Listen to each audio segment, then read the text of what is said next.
going back to being vulnerable, hey, kids, or even better, one-on-one. Hey, what I did last night, one, I just want you to know, I'm sorry.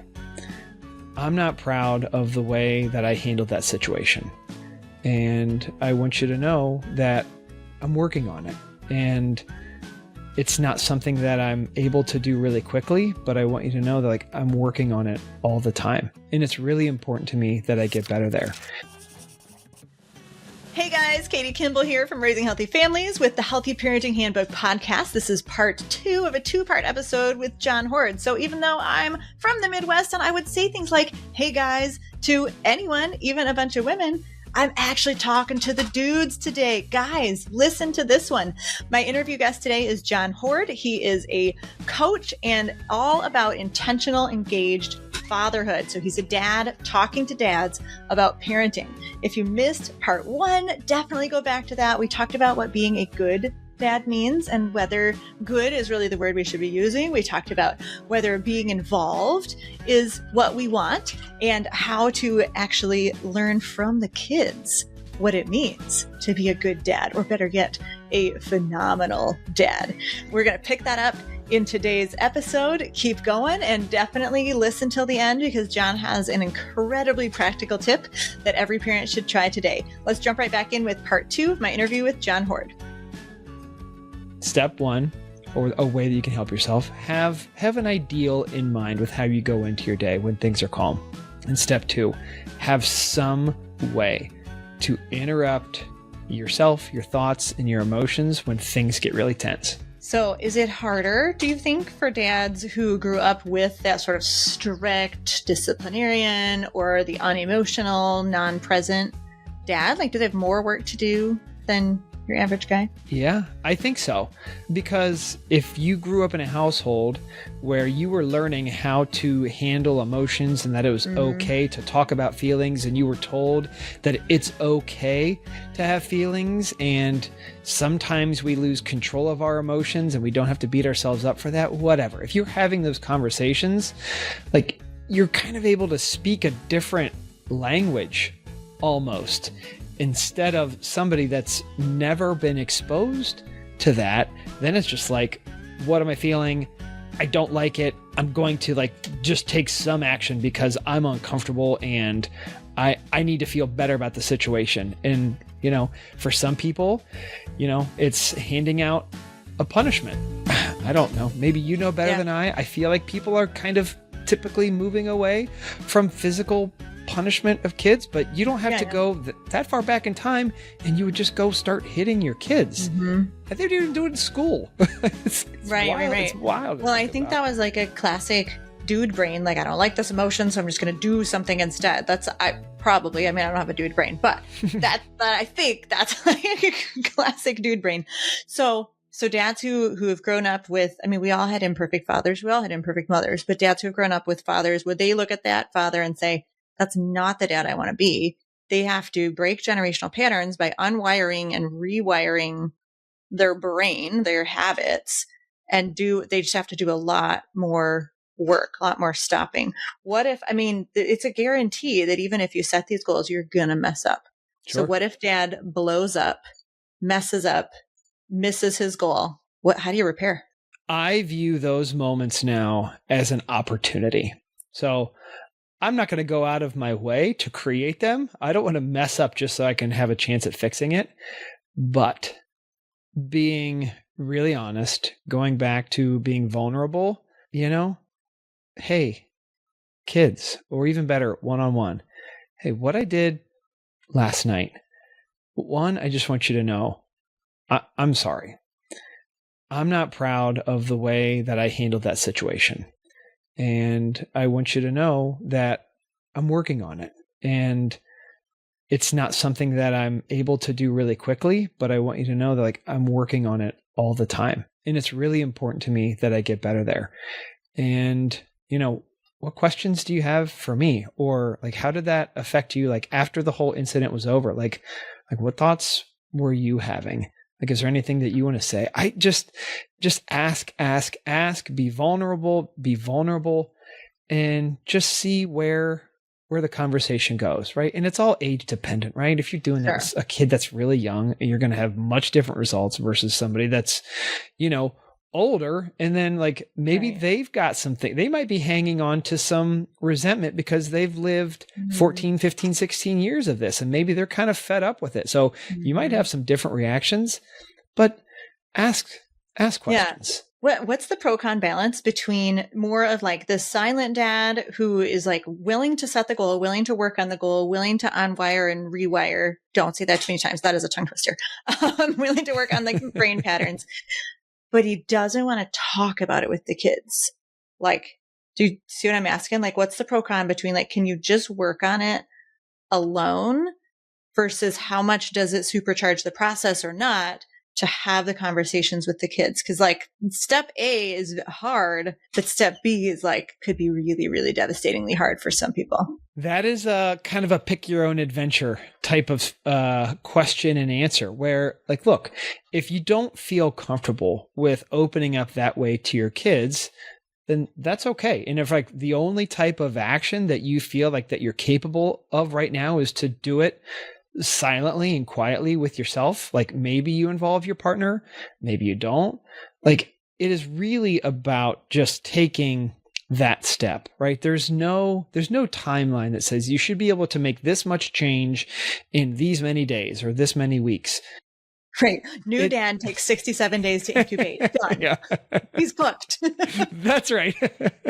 So the most important thing is, are you willing to kind of raise your hand and say, I don't have it all figured out, but I'm not comfortable with things just staying the way that they are now.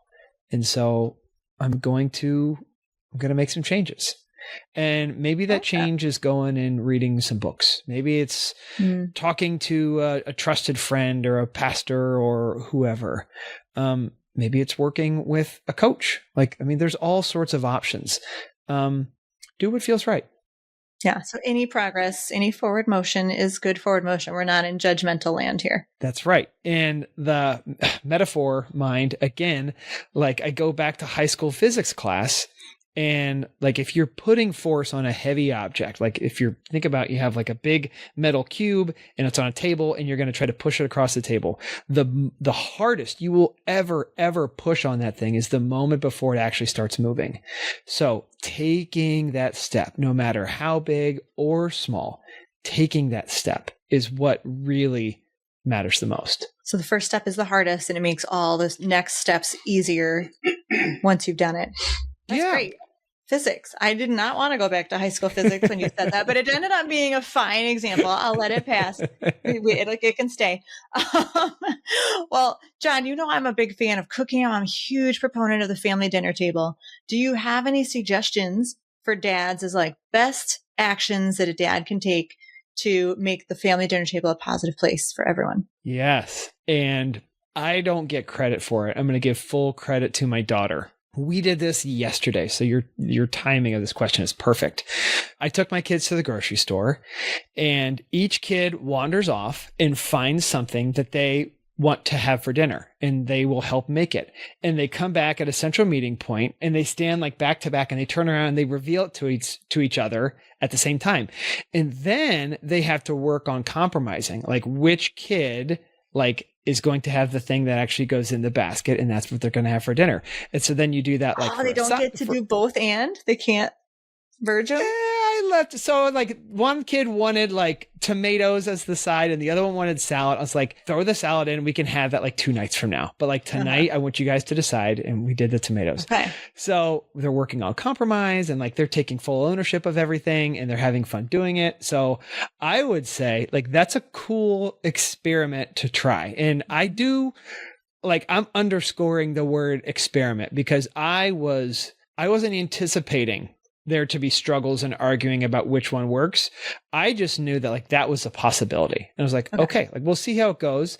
I was very conscious about not feeding into that. And I wasn't like, talking to him, hey, when we go in there, make sure you're not arguing. I was like, let's just go see how this goes. Turns out they handled it like a champ, especially my 9-year-old. Like I was blown away, and like I was high-fiving him like, dude, like you are killing this thing right now. So that's a fun little experiment that people can go try. What I love about that is it's blending hard skills, hand-on skills, soft skills, and you being prepared. It was like a sandbox where you knew that there might be conflict and you could like prepare your brain. You know what I'm saying? So for dads who are a little more reactive, or like one of the struggles is maybe blowing up or being like disciplinarian or enacting punishment. If you know that's your struggle, so create a situation where like you're coming in full and complete charge. You're not surprised by this sudden tussle that erupted in the corner of the living room, and then you have to react or respond. You created that situation. It was like practice, or like a sports practice field. So first of all, that was really cool.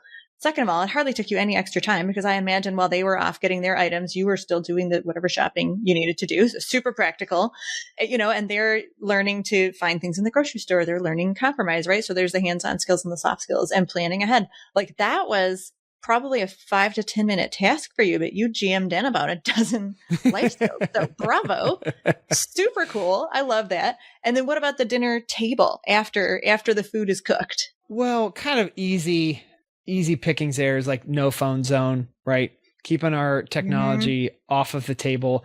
I keep mine around. I like to play music while we're having dinner. Okay. So like I'll keep it around to like skip a song. But I will put it like out of reach, so that like if I have to go for it, like it's painfully obvious that it's happening. And it's like, oh, I'm just going to change the song. I can't the muscle memory. Like if you ever just like end up with your phone in your hand, you're like, what happened? Like that's terrifying. I know. So yeah, you put it obviously out of reach. I think that's a great place to start for anybody. I like that. I think again, parents of all genders need to hear that reminder. No phones at the table. Very cool. Jon, I love to leave parents with a super practical step that they can accomplish right away to gain a quick win. So with everything that you've shared, what should dads or moms trying to improve, one step they should take today? Well, I'm not lying. This is my one intention that I came up with for today. And it's perfect. And it's super simple. The next time that you find yourself one-on-one with a kid, I guess it could be with a group, when they're talking, tell yourself, I am so grateful for you. Thinking about your kid. And then think like, I'm so grateful that I get to share this space with you, and watch what happens. I said this was like a today thing for me, and it was. And this morning, our kids were on a 2-hour delay because of some fog. And this morning, like just the immediate results that came from me doing that were awesome. I mean, it changes your whole mindset, your attitude, the words that are about to come out of your mouth when you're leading with that really intentional gratitude, regardless of what's going on, right? The kids could be fighting. And if you've decided, I'm going to say, I'm grateful for the kids, you're stuck. You have to fulfill that commitment to yourself, right? Yes. You're like, wow, they're really annoying, but I'm so grateful for them. So it's a mental shift. That's fantastic. Jon, tell us how you serve the world, how you serve dads, and how people should connect with you. Oh, thank you for asking. You can find me on social media, TikTok, Instagram, YouTube, at The Engaged Father Project. I have an 8-week program where if there's a dad out there that like wants to jump in and they want to get that clarity and they want to find the barriers, that's what it's built to do. And the people that go through it have pretty incredible results. I'm happy to share. But not too long ago, I launched the Engaged Father Project community on School. It's skool.com. It's an online community platform, and there's no cost. And if somebody wants to take that first step, like, hey, I don't want to like sign up for an 8-week course. I just want to like be around some other dads that have they've raised that hand and say, hey, I want to make some changes because it's really important. That's what the Engaged Father Project community is for on the School platform. So go there and sign up for free and check it out. We're doing a cool thing. I've been talking about having like an intention for the day. We started this challenge. It's called the 30-Day Light Your Fire Challenge, where we're going 30 days where in the morning you jump on the app and you just say what your intention is for the day with how you want to show up as a father. And then you come back in later in the day and you say like, hey, I was successful, or it didn't really work, or wow, this surprised me, whatever. And it's just, there's feedback and there's people that are like essentially looking at other dads like intentions are like, oh, that's cool. I'm going to try that tomorrow. Like that's happening in there. So I would highly recommend, if any father is hearing this and it's stirring something inside, it's like, maybe now's the time. Just come jump in there and check it out. And I think you're going to love what you see. Nice. Well, we will share your links everywhere that we share this interview. But I love that. Positive peer pressure is incredibly powerful. And it can be tough. It can be tough for moms to find community of like-minded individuals in person. It's got to be a little bit tougher for dads for a multitude of reasons, time being one of them. So I think that's really cool that you can just do like a 60-second pop in and a 60-second check-in at the end of your day. There's a little accountability built in, self-reflection, which is powerful too. Good work, Jon. We appreciate what you do for the world. Thanks for coming on the Healthy Parenting Handbook. Thanks, Katie. I appreciate the time and the opportunity. Thank you for listening to this episode of the Healthy Parenting Handbook. I'm Katie Kimball from Raising Healthy Families, and I certainly hope that your brain feels fed, your heart feels full, and you feel connected, knowing that there are other parents out there also trying to raise healthy, independent future adults. And now you know where to find the handbook. Friends, look up the Healthy Parenting Handbook podcast wherever you listen. Download some interesting sounding episodes. Subscribe. That's so helpful. I very much appreciate it.